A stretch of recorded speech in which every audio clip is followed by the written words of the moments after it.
हाँ वही तुरंत ही। देखिए क्लास 12th का एक महत्वपूर्ण टॉपिक लेके हम आए हैं। इस टॉपिक लेसन 5 है, ये लेसन 5 है फिजिक्स का, भौतिक विज्ञान का, भौतिक विज्ञान का। और इस चैप्टर की एक खासियत ये है कि ऐसा कोई भी पेपर नहीं बनता जिसमें किरचॉफ के नियम पर आधारित आंगिक प्रश्न अथवा थ्योरी या व्हीट स्टोन सेतु, जो प्रोफेसर थे किरचॉफ और ये दोनों प्रोफेसर थे फिजिक्स के, या सेतु, व्हीट स्टोन सेतु से कोई भी प्रश्न नहीं बनता हो। ऐसा आज तक के इतिहास में फिजिक्स के में क्लास 12th में नहीं है। अतः आप सभी से विशेष अनुरोध है, प्रार्थना है कि आप इस महत्वपूर्ण पॉइंट को जो क्लास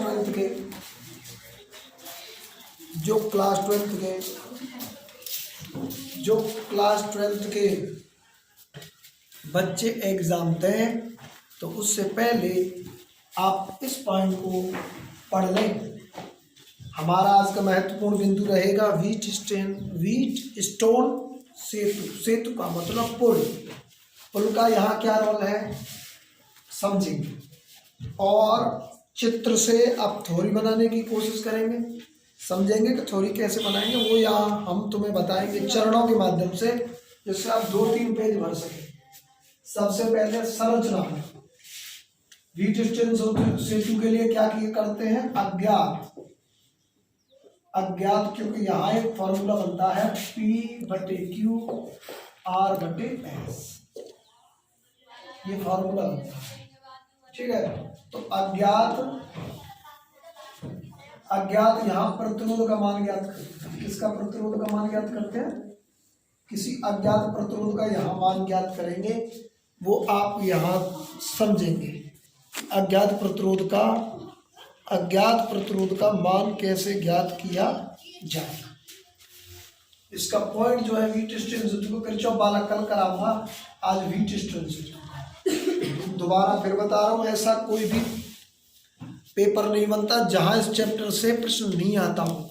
अतः इसकी एक निगमन को देख लें, एक नियम और जो संरचना वाला है वो समझ लें। तो व्हीट स्टोन सेतु में सबसे पहले क्या करते हैं, इस करने के लिए हमें इसमें अज्ञात प्रतिरोध का चिन्ह ये होता है का मान ज्ञात करते हैं।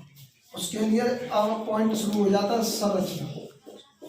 ध्यान रखना, पहला पॉइंट था व्हीट स्टोन सेतु में हम किसी अज्ञात प्रतिरोध का मान ज्ञात करते हैं। शब्दों को सेंटेंस बनाने की सोचना है, क्योंकि कम से कम 1.5-2 पेज का है, तो इतना तो मैं इसमें लिखने से रहा, लेकिन मैं शब्दों को लिख रहा हूँ। अब वहाँ पॉइंट करें कि सीखना क्या है। चलो संरचना में अब चित्र बना देता हूँ, मैं यहाँ चित्र बना देता हूँ, ठीक है। एक ये आयताकार लूप है, आयत सा बन रहा होगा तुम्हें। आयताकार लूप में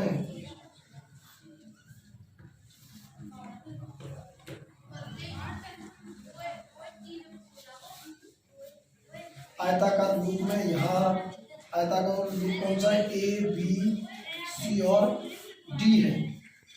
यहाँ लिखेंगे कैसे कि एक आयताकार लूप ABCD है, जिसमें AB में कौन सा प्रतिरोध है P, AD में प्रतिरोध Q जोड़ा गया है, और BC में R प्रतिरोध है, और DC में S प्रतिरोध है। क्या आपको इतनी चीजें समझ में आई।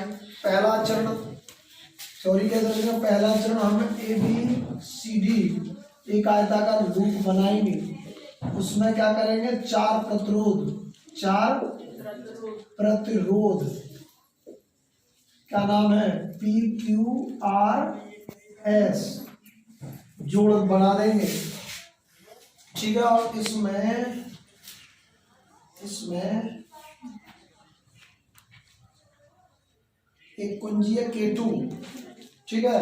और ये जो चिन्ह है ये किसको प्रदर्शित कर रहे हैं, धारा को। तो यहाँ क्या किया, ठीक है, अब इसमें क्या करेंगे, कुंजी K2 को अभी जब दबाएंगे तो क्या होगा, धारा प्रवाहित होना शुरू हो जाएगा, धारा प्रवाहित होना शुरू हो जाएगा। दोबारा फिर समझ लें, ये बड़ा प्रश्न बन के आता है संरचना में, यहीं से न्यूमेरिकल में आते हैं, इतना इंपॉर्टेंट है, भयंकर गजब। या तो थ्योरी आती है सिद्ध करने के लिए, या आगे का प्रश्न आता जरूर है, ठीक है। और जनवरी से हम एक ऐसा शेड्यूल बनाएंगे, जनवरी से और फरवरी तक, कि हम 4 प्रश्न जो इम्पोर्टेंट एग्जाम के लिए तकरीबन 100 प्रश्न कराएंगे, तकरीबन वीडियो के माध्यम से 100 प्रश्न कराएंगे। उनमें से तुम्हारे बोर्ड के एग्जाम में तकरीबन 20 या 25 फंस जाए और आपका एग्जाम अच्छा हो जाए। हर विषय के कराएंगे, एक विषय के नहीं, हर विषय के ऐसे प्रश्न कराएंगे। चलिए, तो आप यहाँ आ जाते हैं। शुरुआत में पहले चरण में हमने ये किया, दूसरे चरण में अज्ञात प्रतिरोध, तीसरे चरण में K2 दबा दिया, और K2 दबाने पर कुंजी है, K2 का मतलब कुंजी, जैसे बटन होगा ना तुम्हारे उसमें, ऐसे बटन दबा दे की चाबी, ठीक है। तो यहाँ धारा आएगी। अब एक बार यहाँ देखें तो धारा के यहाँ 2 मान प्राप्त होंगे। कितने मान? 2 मान। 2 मान कौन कौन से? I1 व I2। आपको ये थ्योरी बनानी है, 3-4 पेज बन जाएगी ये सब। कैसे लिखेंगे कि सबसे पहले हमने आयताकार लूप ABCD को बनाया, ठीक है, और उस आयताकार लूप में क्या किया हमने, PQRS प्रतिरोध जोड़ दिए, और हमने कुंजी बनाई B से D तक। कहाँ तक बनाई? B से D तक कुंजी जोड़ दी।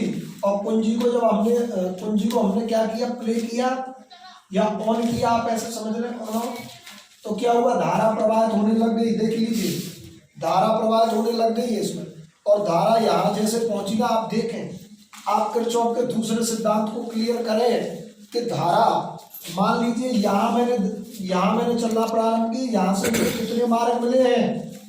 2 मार्ग मिल गए हैं, ठीक है।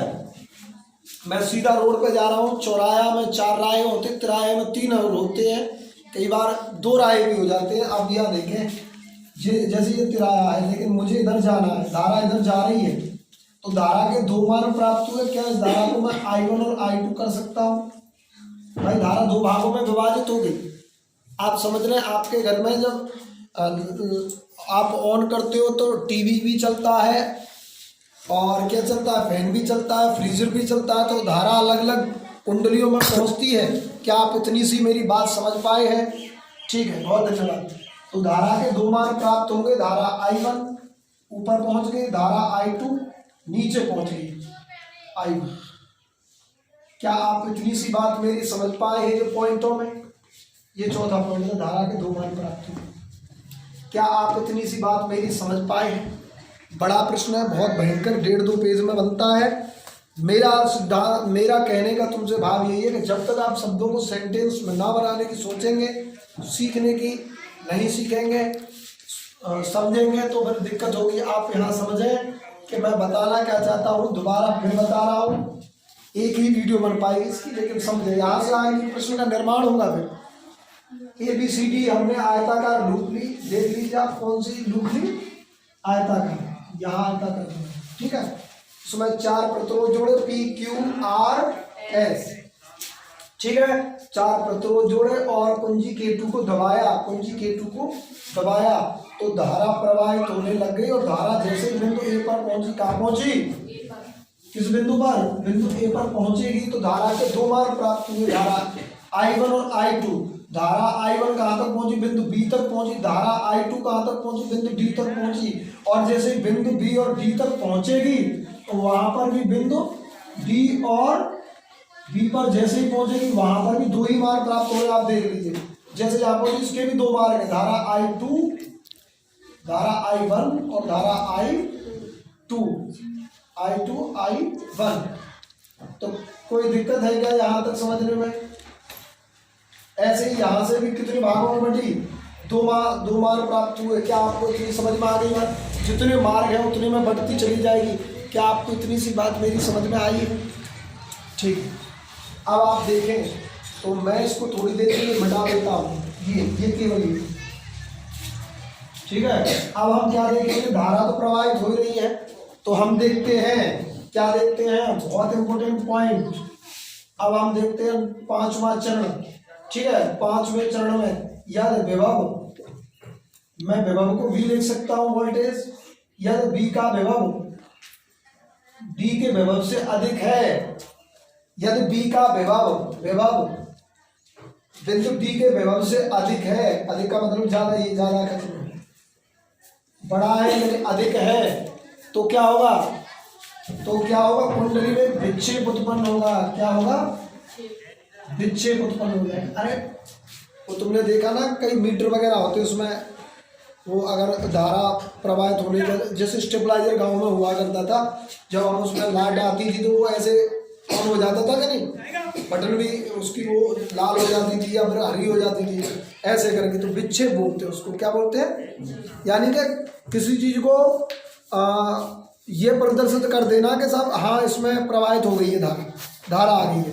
तो इसमें कहा गया कि यदि बी का विभव डी से जा रहा है तो क्या होगा, विक्षेप उत्पन्न हो जाएगा।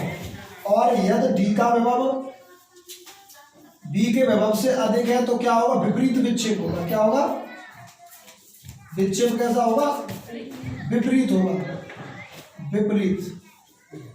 और यदि बी का विभव और विभव डी का और विभव डी का बराबर होगा, क्या होगा, बराबर हो गया, तो ये क्या होगा, शून्य विक्षेप की स्थिति। कैसी, शून्य विक्षेप की स्थिति हो गई। शून्य विक्षेप की स्थिति को हम क्या कहते हैं, संतुलन की स्थिति। कैसी, न धारा आ रही न धारा जा रही। ठीक है, शून्य विक्षेप की स्थिति। शून्य विक्षेप की स्थिति में समझ लेना है हमें क्या, कि धारा का जो मान है ना, धारा का जो मान है, देखो बिंदु बी से और डी तक नहीं जाएगी धारा। क्यों नहीं जाएगी धारा, बिंदु बी से और डी तक नहीं जाएगी, क्योंकि यहाँ हमें क्या प्राप्त हो रही है, जब विभव शून्य प्राप्त हो रहा है तो धारा नहीं पहुंचेगी, क्योंकि ये दोनों विभव मैंने कैसे कर दिए, बराबर कर दिए। जब बराबर की स्थिति होगी इसको शून्य विक्षेप की स्थिति कहेंगे। और शून्य विक्षेप की स्थिति में धारा प्रवाहित नहीं होगी। ध्यान रखेंगे, पहला चरण आयताकार लूप ली, दूसरा चरण उनमें 4 प्रतिरोध जोड़े, आयताकार लूप ली, 4 प्रतिरोध जोड़ दिए, और कुंजी K2 को जैसे ही अपोज करेंगे तो धारा प्रवाहित होने लग जाएगी। धारा जैसे ही बिंदु A पर पहुंचेगी, धारा के 2 मान प्राप्त होंगे। चित्र के चरण में चलना है, चित्र को लेके, है ना। धारा के 2 मान प्राप्त होंगे, I1 और I2, और धारा के 2 मान प्राप्त होने पर हम क्या देखते हैं कि विभव उत्पन्न शुरू हो जाता है। 5वें चरण पर हम जैसे ही पहुंचते हैं तो हम देखते हैं बिंदु बी का विभव, शर्त क्या है कि बिंदु बी का विभव डी से अधिक है तो विक्षेप उत्पन्न होगा, कि हाँ सूचना मिल गई कि लाइट आ गई, ठीक ऐसे। और बिंदु अगर डी का विभव बिंदु बी से ज्यादा है तो विपरीत विक्षेप होगा। और यदि दोनों विभव बराबर है तो यही स्थिति क्या आएगी, संतुलन की स्थिति। और इसी विक्षेप को क्या कहेंगे, शून्य विक्षेप की स्थिति। यही संतुलन की स्थिति हमें व्हीटस्टोन ने बताई कि जिस प्रकार, आप ऐसे समझ लें, जिस प्रकार पानी, आज समझ लें इधर बह रहा है, पुल पर नहीं चढ़ता, सेतु जिस प्रकार बहने वाला पानी यहाँ धारा बह रही है, जिस प्रकार सेतु का नाम इसलिए दिया गया इन्होंने, सेतु का नाम इसलिए दिया कि जिस प्रकार सेतु में पानी सेतु पर नहीं पहुंचता, नीचे ही बहता है, उसी प्रकार मध्य में शून्य विक्षेप की स्थिति में धारा नहीं, बीच में धारा नहीं, बी और डी में धारा नहीं बहेगी। और जब ये बीच का कोई रोल ही नहीं रहा तो इसी स्थिति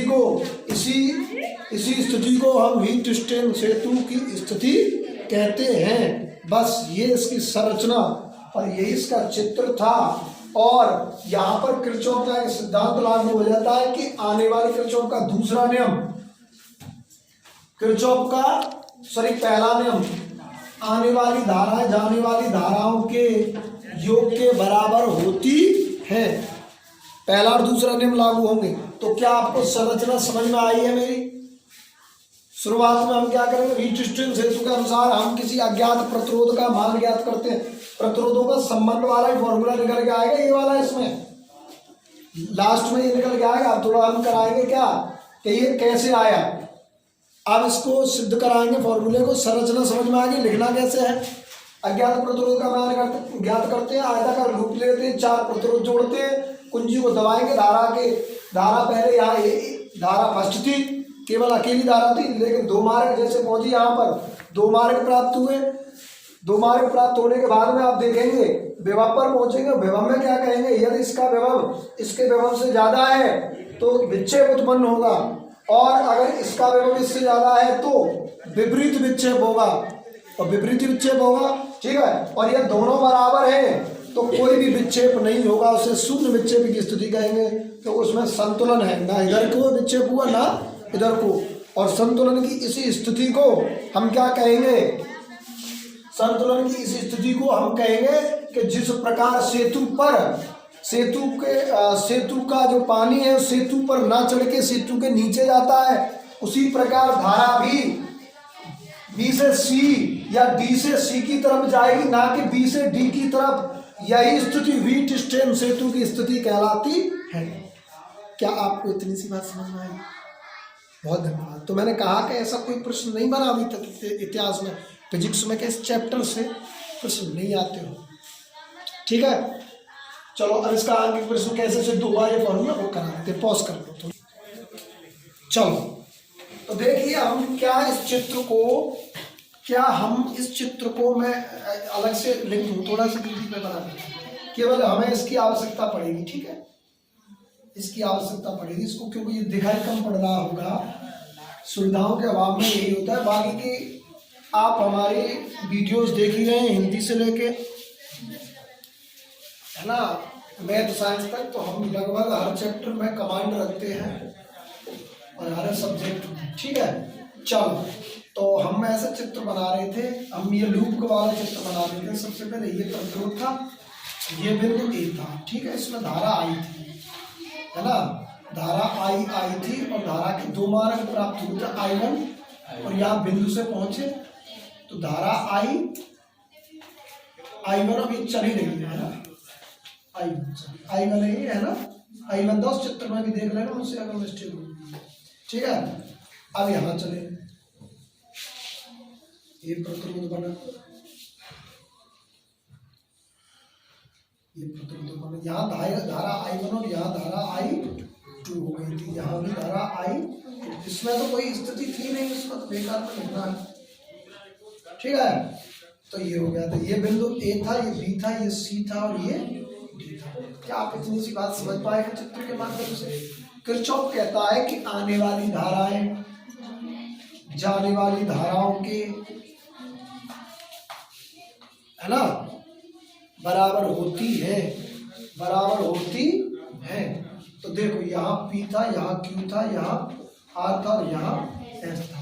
तो आने वाली धारा में I1 बराबर I2, सॉरी विभव बराबर थे ना, विभव बराबर थे। तो हम अगर यहाँ विभव ज्ञात करें तो V बराबर क्या होता है, I R, यही तो होता है, V बराबर I R होता है ना किरचॉफ के दूसरे नियमानुसार। वहाँ पहला नियम तो केवल धाराओं के बारे में बताता है। तो क्या आप इतनी सी बात समझ पाए? अगर मैं यहाँ इसका विभव ज्ञात करूँ तो क्या विभव हो जाएगा, मुझे बताया, धारा I1 है, धारा क्या है I1, ठीक है भैया, I1, और ये प्रतिरोध क्या है यहाँ पर P, प्रतिरोध क्या है P, तो ये भी तो बराबर होगा सभी इसके आने वाले धारा पॉज करने में, ठीक है। चलो ये बराबर ये V1 V2 बराबर, ठीक है, P हो गया बराबर में किसके, V1 बराबर V2 है, तो ये किसके बराबर होगा, ये इसका मतलब ये हो गया, और इसका मतलब क्या हो गया I2Q, ठीक है, I2Q।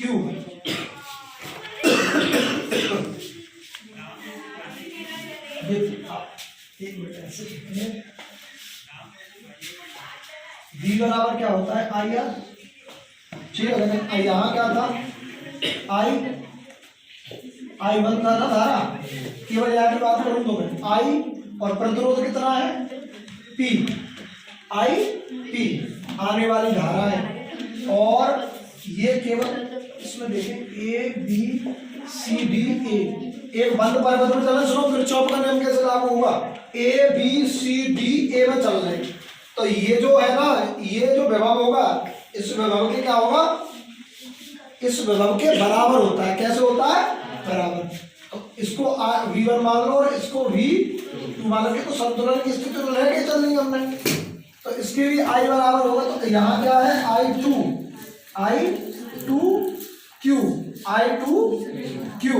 ठीक है भैया।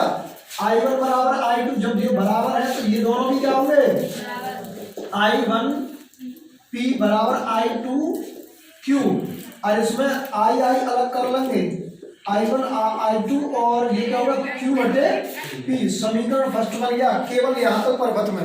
क्या आपको इतनी सी बात समझ में आई है, ठीक है। दोनों के विभव संतुलन की स्थिति में चल रहे हम, बराबर है तो क्या किया, V बराबर I R होता तो I और R में संबंध, क्योंकि हमें प्रतिरोध की आवश्यकता है ना भाई, प्रतिरोध पर पहुंचेंगे। तो पहली चीज समझ में आई तुम्हें, पहली ये चीज समझ में आई यहाँ तक, प्रतिरोधों का धारा के अनुपात में, प्रतिरोध भी अनुपात में नजर आए, ठीक है। अब चलेंगे कौन से परिपथ में, B C D A B। अब नेक्स्ट दूसरा परिपथ B C D A B में, इस परिपथ में चल रहे हैं, ठीक है। यहाँ से अब क्या करेंगे, अब ऐसे ये भी तो बराबर है V2 V3 V4, संतुलन की स्थिति है। तो क्या करेंगे, V बराबर I R, यहाँ I1 था और प्रतिरोध क्या था, R ही था, ठीक है। यहाँ पर देखेंगे V3, हाँ यहाँ देखेंगे, यहाँ धारा कौन सी है, I2S। समीकरण फर्स्ट और सेकंड को संतुलन की स्थिति में बराबर है, तो ये भी कैसे होंगे, बराबर होंगे। तो I1 R बराबर I2S, ठीक है। तो धाराएं एक तरफ और प्रतिरोध एक तरफ, प्रतिरोध कैसा, एक तरफ। क्या इतनी सी बात मेरी तुम्हारे समझ में आई है, ठीक है। तो अब यहाँ देखो समीकरण फर्स्ट और समीकरण सेकंड से, I1/I2 क्या दोनों बराबर है, तो इनके LHS बराबर है, तो इनके RHS भी क्या होंगे, बराबर होंगे। तो समीकरण कौन से सिद्ध हो जाएगा, प्रतिरोधों का अनुपात Q/P बराबर S/R, या P/Q बराबर R/S। यही हमें सिद्ध करना था। बात आई समझ में कि संतुलन की स्थिति में लेकर चलनी है। तो V1 बराबर V2, V3 बराबर V4, दोनों के प्रतिरोधों को हम लेंगे, दोनों के प्रतिरोधों को हम लेंगे, क्योंकि संतुलन की स्थिति ये बराबर है, तो ये भी समीकरण क्या होंगे, बराबर। दोनों का प्रतिरोध ले लिया। इस प्रकार आपको ये सिद्ध करना होता है, यही इन्हीं के आधार पर हमें न्यूमेरिकल मिलेंगे। समझ में आ गया, समझ में आ गया ना। देखो ये बराबर इसके करना है, तो यहाँ में धारा का और प्रतिरोध का संबंध निकल के आ जाएगा। देखो ये निकल के आ जाता है, ठीक है। ऐसे ही इसका और इसका विभव बराबर करेंगे, विभव बराबर करेंगे तो इसका भी प्रतिरोधों का संबंध और धारा का निकल के आएगा। धारा बराबर होंगी, धारा अनुपातिक बराबर है दोनों के पक्ष में, तो RHS भी कैसा होगा, इक्वल। यही संबंध निकालना था। क्या आप मेरी इतनी सी बात समझ पाए, ठीक है। बहुत धन्यवाद। तो आज का पॉइंट यही समाप्त होता है। कल मिलेंगे इसके किरचॉफ वाले नियम लेके। हिंदी का पॉइंट कराया हमने, धीरे धीरे सब विषयों को जोड़ेंगे। धन्यवाद।